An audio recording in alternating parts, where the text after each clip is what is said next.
కాళేశ్వరం కేసులో కేసీఆర్ను ఎందుకు అరెస్ట్ చేస్తలే? సిబిఐకి అప్పగిస్తే 48 గంటల్లో అరెస్ట్ చేస్తామన్న కిషన్ రెడ్డి బండి సమాధానం చెప్పాలి. సీఎం రేవంత్ రెడ్డి, మేము లేఖ రాసి 6 నెలలు గడుస్తున్నా కేంద్రం ఎందుకు పట్టించుకుంటలే? ఆ ఫైల్ను ఎక్కడ తొక్కిపెట్టిండ్రు? ఫార్ములా ఈ కేసులో ఐఏఎస్ అధికారి ఎంక్వైరీకి ఎందుకు అనుమతిస్తలే? కిషన్ రెడ్డి లేఖ రాస్తే ఫోన్ ట్యాపింగ్ కేసును కూడా సిబిఐకి ఇస్తాం. విద్యుత్ కొనుగోలు కొడంగల్లో బీజేపీ నేత సుసైడ్ కేసును అప్పజెప్తాం. కూలిన కాళేశ్వరాన్ని బీఆర్ఎస్ నేతలు నా ఖాతాలో వేయాలనుకున్నారు. నేను ఎవరితో పోల్చుకోను. కేసీఆర్ మోదీలాగా వ్యవహరించను. సామాన్యుడిని నిపుణుల సలహా ప్రకారమే ముందుకెళ్తున్నా. సింగరేణి టెండర్ల ప్రక్రియలో ఎలాంటి అవకతవకలు జరగలే. 2018లో తెచ్చిన నిబంధనల మేరకే టెండర్లు. ఈ అంశంపై అసెంబ్లీలో చర్చిస్తామని వెల్లడి. మొన్న మున్సిపల్ ఎన్నికల సందర్భంగా బండి సంజయ్ గారు మాకొక్క లేఖ రాయి కేటీఆర్ను, హరీష్ రావును, కేసీఆర్ను ముగ్గురిని కలిపి జైలు ఎత్తామన్నాడు. వీళ్ళకి లేఖ రాసి 6 నెలలు దాటిందట. అంతెందుకు, నేను కక్ష సాధింపులకు పోనని రేవంత్ రెడ్డి గారు అన్నారు కదా. గవర్నర్ అనుమతి కోసం ఫైల్ను ముందర పెట్టింది గవర్నర్ గారి దగ్గర. హెచ్ఎండిఏ నిధులకు సంబంధించి వాటి గోల్మాల్కి సంబంధించి కేటీఆర్ మీద ఒక కేసు ఫైల్ అయింది కదా, ఈ రేస్ ఫార్ములకు సంబంధించిన కేసు. దాన్ని గవర్నర్ గారి పేషికి పంపింది కదా. గవర్నర్ గారు అనుమతి ఇవ్వలే. గవర్నర్ గారికి అనుమతి ఎక్కడి నుంచి రావాలి? కేంద్రం నుంచి రావాలి. ఎందుకు రావాలి? ఆయనకు సంబంధించిన వాళ్ళని ఇక్కడ పెట్టుకున్నాడు.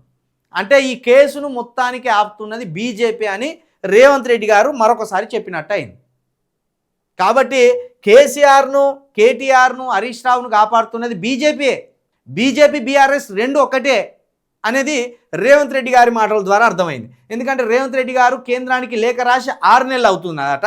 అదేవిధంగా గవర్నర్ గారి దగ్గర కూడా వారి అనుమతి కోసం అనేక సార్లు ఫైళ్లను పంపిన విషయాలు కూడా తెలంగాణ ప్రజలకు తెలుసు. ఈ ఫోన్ ట్యాపింగ్ కేసును కూడా ఒకవేళ కిషన్ రెడ్డి గారు లేఖ రాస్తే ఈ కేసును కూడా కేంద్రానికే బదలాయిస్తాం.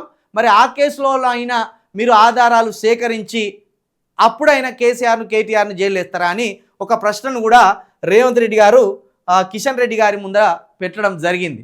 మరి కిషన్ రెడ్డి గారు నిజంగానే దీన్ని నిబద్ధతతోటి, నిజాయితీతోటి విచారణ చేసి వాళ్ళ మీద చర్యలు తీసుకుంటారా? బండి సంజయ్ గారు ఉలికి పడతారు, ఎగిరెగిరి దునుకుతారు.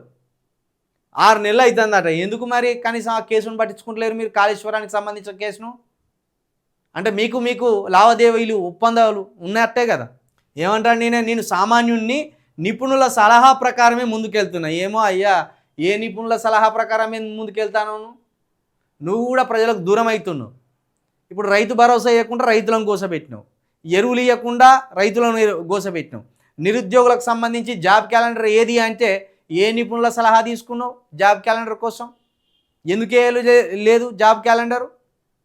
నిరుద్యోగులు ఈ 2.5 సంవత్సరాల్లో దిల్సుఖ్ నగర్లో, అశోక్ నగర్లో ఎన్నిసార్లు ధర్నాలు చేసిండ్రు, ఎన్నిసార్లు లాట దెబ్బలు పడ్డారు, ఎంత గోసపడుతున్నారు. మరి ఎందుకు దీనికి సంబంధించి నువ్వు సామాన్యుల్లాగా ఆలోచిస్తలేవు? నువ్వు కూడా గ్రౌండ్ రియాలిటీకి దూరం అవుతున్నావు. కేసీఆర్ గారి లాగానే నువ్వు కూడా ప్రవర్తిస్తున్నావు. నువ్వు ఎవరిని కలుతలేవు, నువ్వు ఎవరికి అవకాశం ఇస్తలేవు, ఎవరిని పట్టించుకునే ఆలోచనలోనే లేవు. కాబట్టి నీకు కూడా మళ్ళీ కేసీఆర్ గారికి పట్టిన గతే పట్టే అవకాశం ఉంటుంది. నువ్వు పేరుకు నేను సామాన్యుణ్ణి, నిపుణుల సలహాలు తీసుకుంటున్నా అని చెప్తున్నప్పటికీ ఈ నిపుణులు ఎక్కడ పోయిన్లు?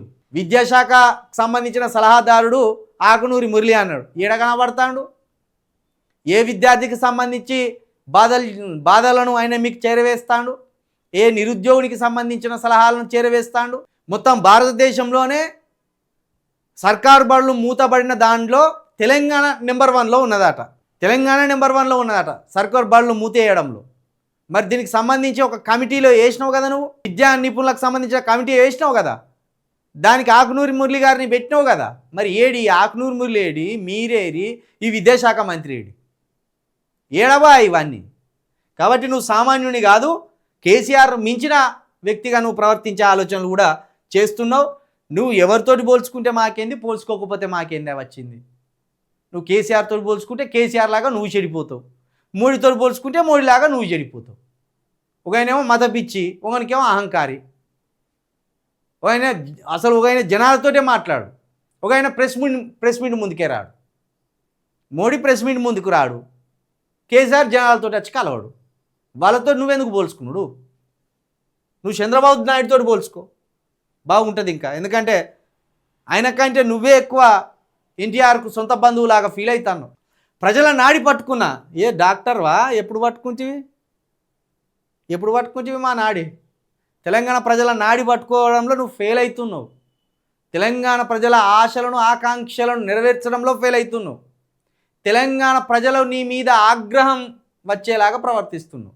నీకు తెలంగాణ ప్రజల ఆత్మ నీకు అర్థం అయితే లేదు, వాళ్ళ ఆలోచన నీకు అర్థం అయితే లేదు.